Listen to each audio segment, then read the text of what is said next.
Redneck Gen X coming at you. Roads are shit. It's snowing like a sumbitch. The wind's blowing.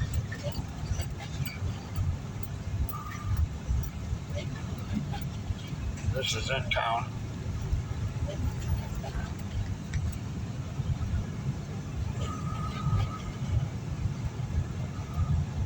In Traverse City.